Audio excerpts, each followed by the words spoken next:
नमस्कार दोस्तों, स्वागत है आपका आज के विशेष डरावनी कहानियों के सफर में। आज हम आपको ले चलेंगे 3 ऐसे गांवों में जहां बीते जमाने के शापित रहस्य और भटकती आत्माएं आज भी भीषण खतरे की तरह मंडरा रही हैं। क्या आप तैयार हैं उन अनसुने, अनदेखे खौफनाक सचों को जानने के लिए जो आपके रोंगटे खड़े कर देंगे? राजस्थान की तपती रेत में जैसलमेर से करीब 18 किलोमीटर दूर बसा है कुलधरा, एक गांव जो पिछले 300 सालों से वीरान पड़ा है। दिन में सुनसान गलियों में धूप ऐसे बरसती है जैसे रेत जल रही हो, और रात होते ही यहाँ ऐसा सन्नाटा छा जाता है कि अपनी सांसों की आवाज भी डराने लगे। स्थानीय लोग कहते हैं यह गांव कभी बेहद खुशहाल था। पत्थर से बनी हवेलियां, संकरी गलियां और खेतों में लहराती फसलें, सब कुछ परियों की कहानी जैसा था। लेकिन एक रात बिना किसी चेतावनी के पूरा गांव ऐसे गायब हो गया जैसे धरती निगल गई हो। कहानी है कि गांव का सरपंच एक दिन शहर के क्रूर दीवान सलूम सिंह की नजर से नहीं बच सका। सलूम सिंह ने सरपंच की जवान बेटी पर बुरी नजर डाली और दबाव बनाया कि उसे शादी के लिए सौंप दिया जाए। गांव वाले जानते थे उसके खिलाफ जाना मौत बुलाने जैसा था, लेकिन अपनी इज्जत बचाने के लिए उन्होंने एक ऐसा फैसला लिया जिसने इतिहास बदल दिया। उस रात चांदनी में पूरे गांव के लोग और पास के 83 और गांवों के निवासी अपना अपना सामान छोड़कर चुपचाप रवाना हो गए। जाते जाते उन्होंने गांव को श्राप दिया, यहाँ कोई कभी नहीं बस पाएगा। अगर आप कभी कुलधरा की सीमा में कदम रखते हैं तो पहले ही पल आपको लगेगा कि हवा यहाँ अलग है। दिन में ये बस खंडहर लगते हैं, लेकिन रात ढलते ही पत्थरों के बीच से जैसे कोई सरगोशियां करता है। कभी अचानक हवा तेज चलने लगती है, कभी सूखी पत्तियां ऐसे सरकती हैं जैसे कोई पीछे पीछे आ रहा हो। गांव में रात बिताने की हिम्मत अब तक किसी ने नहीं की। जो करने की कोशिश करता है वो या तो पागल हो जाता है या फिर सुबह तक वहां से गायब। एक सच्ची घटना कुछ साल पहले जयपुर से आए 5 दोस्तों ने तय किया कि वो कुलधरा में पूरी रात बिताएंगे। कैमरे, टॉर्च और खाने पीने का सामान लेकर वो शाम ढलते ही वहां पहुंच गए। शुरुआत में सब सामान्य था। वे खंडहरों के बीच घूमते, फोटो खींचते और हंसते रहे। लेकिन रात के 12 बजे कैमरे में रिकॉर्ड हो रही फुटेज में अजीब सी गूंज आने लगी। पहले उन्होंने सोचा कि ये हवा का शोर है, लेकिन फिर टॉर्च की रोशनी में दूर एक लड़की की आकृति दिखी। लाल लहंगा, चांदी की पायलें और चेहरा बिल्कुल काला, जैसे धुएं में लिपटा हो। दोस्तों ने चिल्लाकर एक दूसरे को पुकारा, लेकिन तभी वो आकृति हवा में घुल गई। उसी पल उनके पैरों तले जमीन जैसे कांप उठी। डरे समय वो जैसे तैसे कार तक पहुंचे, लेकिन जब इग्निशन ऑन किया, कार स्टार्ट ही नहीं हुई। आखिरकार गांव से लगभग आधा किलोमीटर पैदल भागने के बाद ही उनकी कार अपने आप स्टार्ट हुई, और पीछे मुड़कर देखने की हिम्मत उनमें से किसी में नहीं थी। आज भी कुलधरा के पास से गुजरते समय लोग गाड़ी की स्पीड बढ़ा देते हैं, और अगर आप कभी वहां जाएं और अचानक लगे कि कोई आपके कंधे पर हाथ रख रहा है, तो शायद वो हवाएं नहीं होंगी।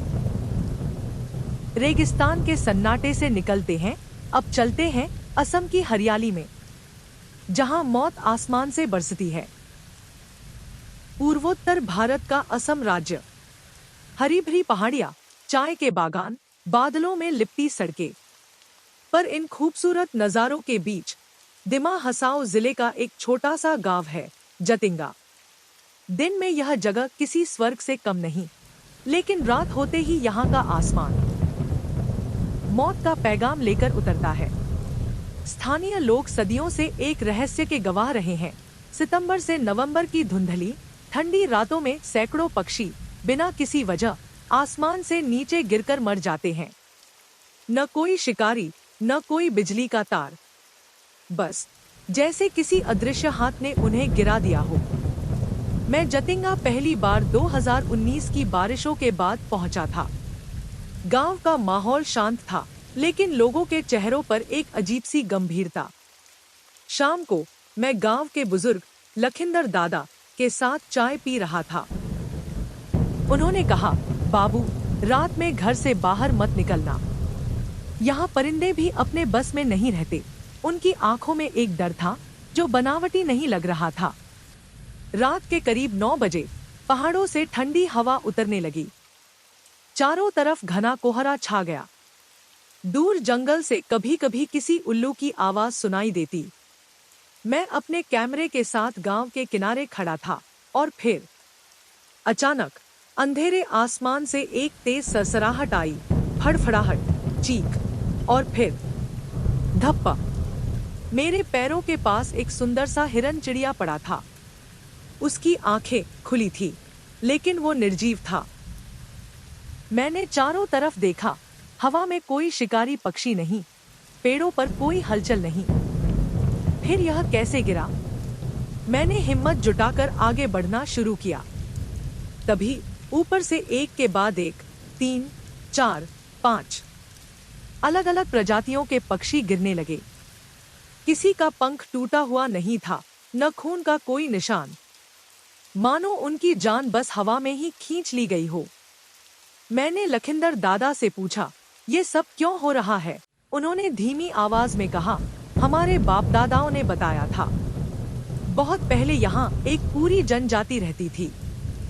उनका कत्लेआम हुआ था।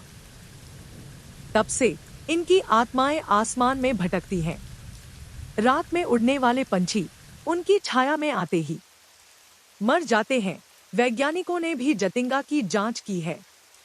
कुछ कहते हैं कि धुंध, तेज हवा और गांव की रोशनी पक्षियों को भ्रमित कर देती है और वे थककर जमीन पर गिर जाते हैं।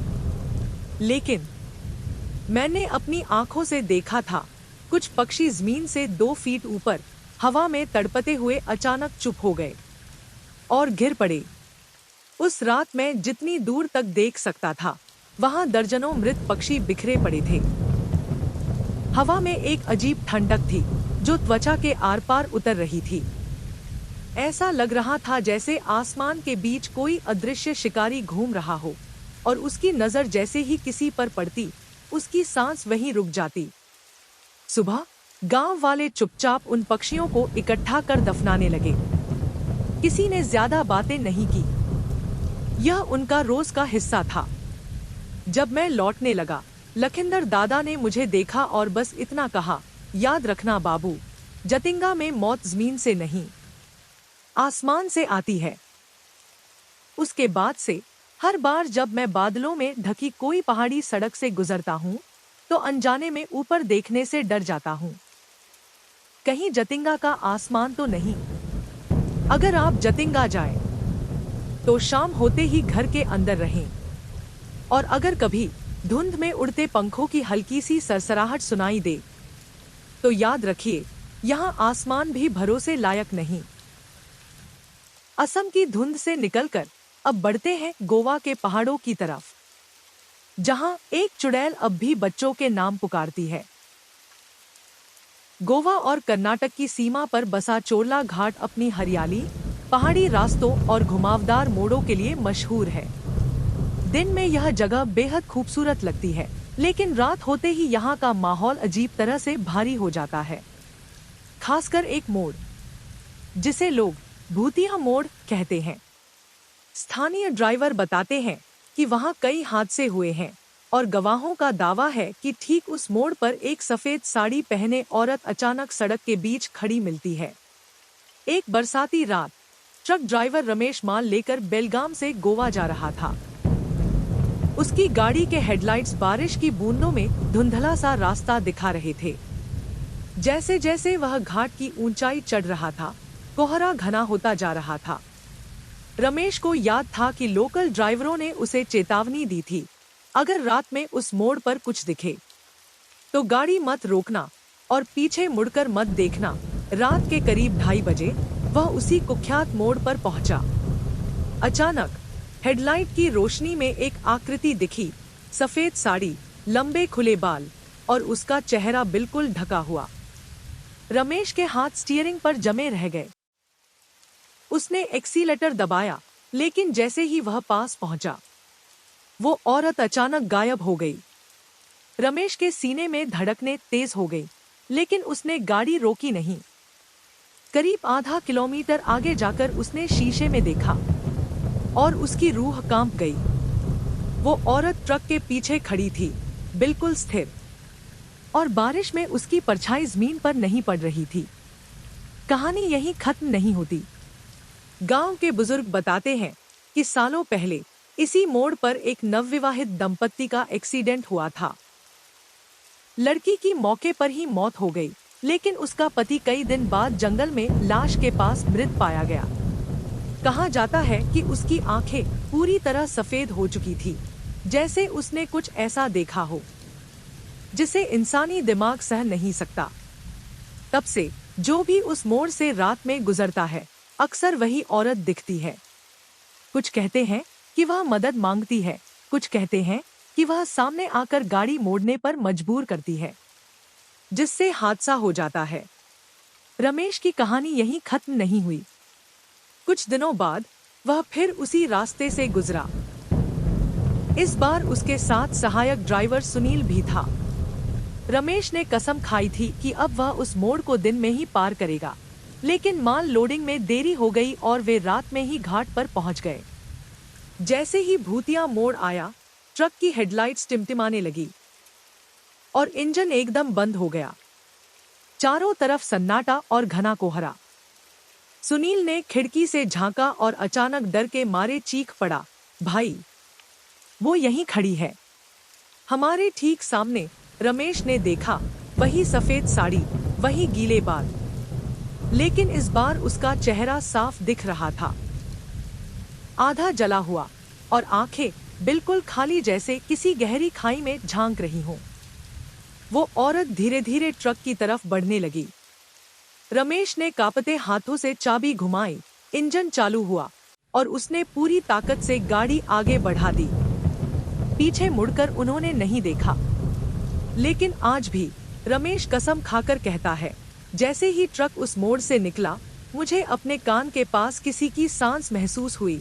स्थानीय लोग अब भी मानते हैं कि उस मोड़ पर रुकना मौत को बुलाना है, और शायद वो आत्मा अब सिर्फ एक मोड़ पर नहीं, बल्कि पूरे चोरला घाट में भटकती है, अपने अधूरे सफर को पूरा करने के लिए। कुलधरा का श्राप, जतिंगा की सफेद महिला, चोरला की चुड़ैल, तीनों कहानियां अलग हैं, लेकिन एक बात एक जैसी है। कभी कभी डर सिर्फ अंधविश्वास नहीं होता, बल्कि वो सच होता है जो हमारी आंखें देख नहीं पाती। अगर आपको ये डरावनी कहानियां पसंद आई हों, तो इस वीडियो को लाइक और शेयर करना न भूलें। साथ ही चैनल को सब्सक्राइब करें, ताकि आप हमारे साथ जुड़े रहें और अगली बार जब कोई अंधेरे में छिपा साया पुकारे, तो आप सबसे पहले जान सकें। फिर मिलेंगे एक और सच्चे और भयंकर किस्से के साथ। तब तक सुरक्षित रहें और अंधेरे से सतर्क।